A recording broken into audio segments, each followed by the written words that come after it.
About 3 years ago, Mr. Raymond called me up, had a 1968 Dodge Charger he had been working on. He had bought the car, him and his friend had done the body and paint work on it, began the reassembly. So him and I talked about it. I told him I wouldn't be responsible for the body and paint because I didn't do the body and paint. But in this particular case, I would help him by putting his car together. This is a 440 Magnum, 375 horse, automatic transmission. Out on our first test drive. Looking at my gas gauge, the next thing I'll need to do is hit the gas station, which is exactly what we had to do as kids in these cars. So it's 1968 all over again. The only difference is it's not 20 cents a gallon now. Okay, we got our fuel back up. I've got to drive this out to Eugene and have the air conditioning charged on it. We don't do that in-house anymore, so this is a great chance to do a test drive and get a feel for the car. Right now I'm doing 70 miles an hour on the freeway. It feels good. It shifts at good points. It's tight, there's no vibration. I mean, this is really what it would have felt like in 1968 back in the day. Now this does have steel belted radials on it versus the original bias ply, so I'm sure it drives a little better from that too. Look at this, like they're doing something. Like they're doing something, you know? Hey, your grandma called. She wants her car back. Bye-bye. That's what I mean, you know?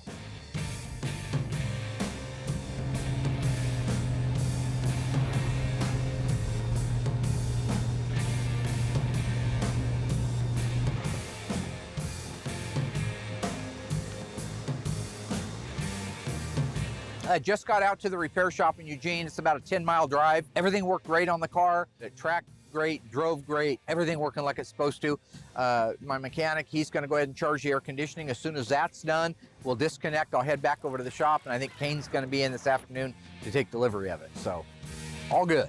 With the air conditioning topped off in the car and blowing ice cold like it's supposed to, I can take off, head back over to Springfield. Now, one of the things I want to check for is shifting patterns. I want to make sure that they're right. I want to make sure we don't have vibrations when I take it up to high speed. Overall drivability of the car, just some last minute things. So right now the car feels really solid to me. As you can hear, it's idling good. It's in gear. It's idling at about 900 RPM, which is fine. It's an air conditioning car, so you need a few more RPMs. The exhaust sounds rich. I don't hear any exhaust leaks, which is really great.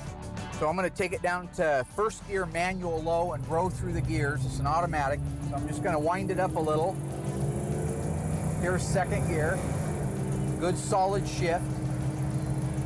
And drive. And there you heard it go right into drive like it's supposed to. Everything working on it. Turn signal indicators. Our fuel gauge is working and accurate. Our temperature gauge working and accurate. Same with the oil pressure. I love it. Let go of the steering wheel. Tracking down the road. Beautiful.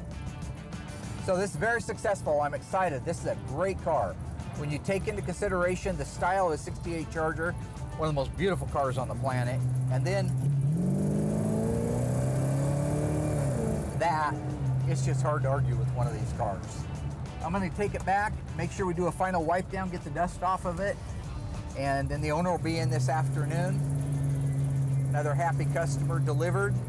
Gonna make everything good. Being all of, because we're, oh God, who is that? Hi.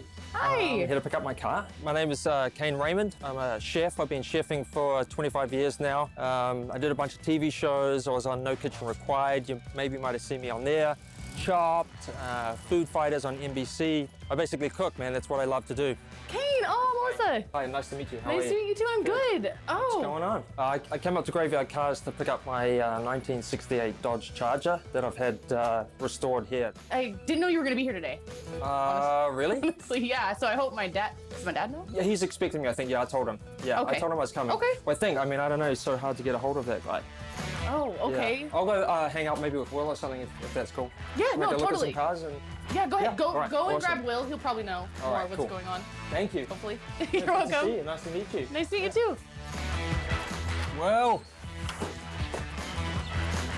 He's too young to have a car here. What's up, man? nice to see you, man. How you been? You good? Yeah, everything's good. Here to pick up the car, man. You excited? Yeah, it's time. It's time. It's only been a couple months. I mean, this car's really special to me. You know, growing up in New Zealand, you know, I was always like loving America and, you know, TV shows and stuff. You know, I used to watch Dukes of Hazzard and I was always like, oh my God, that car is, well, actually, to be honest, I think I like Daisy a little bit more, but the car was like awesome. So, you know, I fell in love with, you know, ultimately the Steve McQueen movie, you know, Bullet. And that's where I saw the Charger and I was like, man, this thing is just absolutely beautiful. That was really where my passion for Mopar really started. Wait, where the hell is he anyway? Please, I take your car, do the AC. Really? Yeah. I haven't even driven it yet. You haven't driven it, ever? What the? How's the paint? How's the body? Well, I mean, it looks great. Yeah. You know, I wish you would have let me paint it. Yeah. But a good friend of mine in Sacramento, he's a body and paint guy. He found the Charger. I've been looking for a car because I wanted one for myself. And we took it to the stage where he couldn't do anything, you know, anymore for the car. And, you know, I saw this, heard about this guy, Mark Warman in Graveyard Cars, and I was like, you know, he's got to be the guy to do it. You know, he's going to take it and make it perfect, take all the bits and pieces that need to be done correctly. So I got a hold of Mark, and he was like, who's this funny guy on the phone from Australia? And I was like, no, I'm from New Zealand, and you know, we had a bit of a laugh, and we organised him to come pick up the car. And the rest is history, man. It's like, yeah, I'm ready. Yeah, and he still kept thinking I was an Aussie. I had to keep telling him I was a Kiwi, but that's all right. well, whatever. I mean, that's fine. Next one. Oh, you gonna do another one? Yeah, when I win Lotto, man. Oh. All right, he'll be back soon, or? Yeah.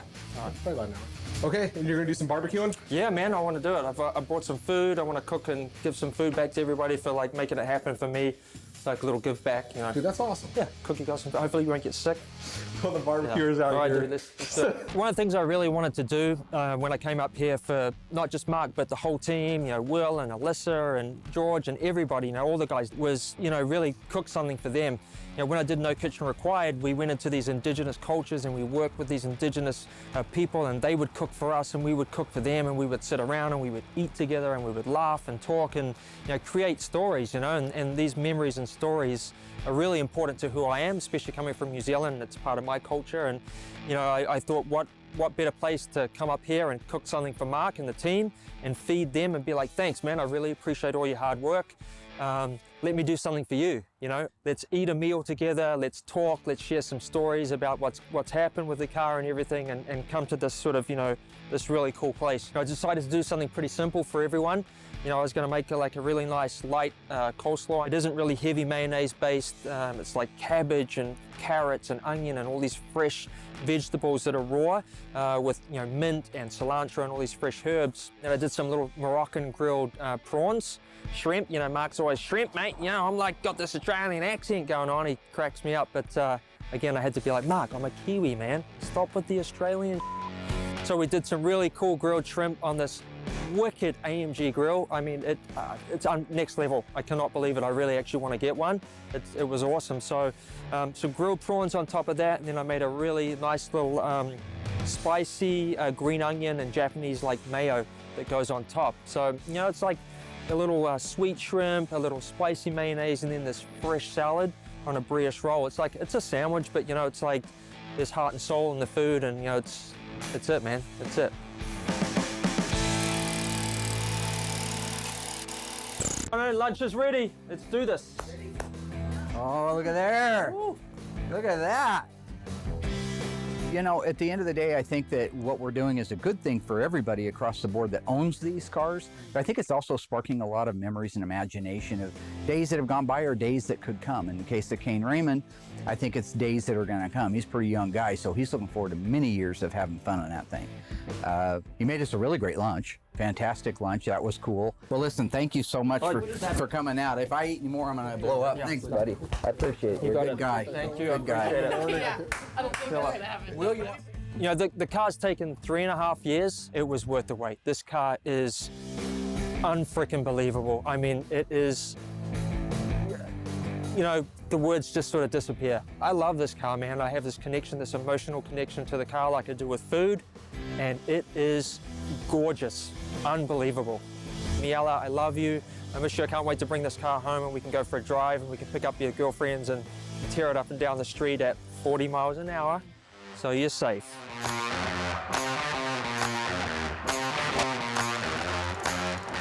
Hey, we had had a great week at Graveyard Carz. Things went well. I'm surprised Will was able to do all the things that were on his wish list. He got our ghost imaging done on the deck lid of the 1969 GTX. It looks really good. I think the owner's gonna love it. Will also managed to work with George on getting all the sheet metal hung on the 70 Challenger RT, 383 originally, now a 446 pack 4-speed car.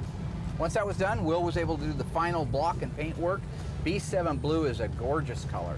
Once the paintwork was done, Will did the undercoating on it, moved it over to the assembly shop so the Ghouls can start bolting that car together. The folks with the 1971 Cuda showed up, V5 blue car. This is an all-original, super solid, real-life V-code, one of 129 446 barrel automatic cars. So all in all, we had a really nice week. The capper for the week, of course, was Mr. Kane coming out. It's always fun when you get to deliver a car to a client. It's a beautiful, nice, pretty original little 68 Charger. So with that, the car is delivered, the owner is happy, everything is working great. We're looking forward to next week. See you guys next week. We've got a great episode coming up.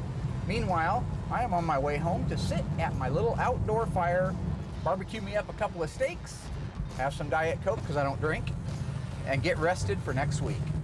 Hello Ghouls, Mark Warman here, the Ice Tree from Graveyard Carz. If you enjoyed this video, be sure to like it, drop a comment down below, and subscribe to our channel. We have fantastic stuff coming up, and some of it you've never seen before. I gotta go insult people. Hey Alice!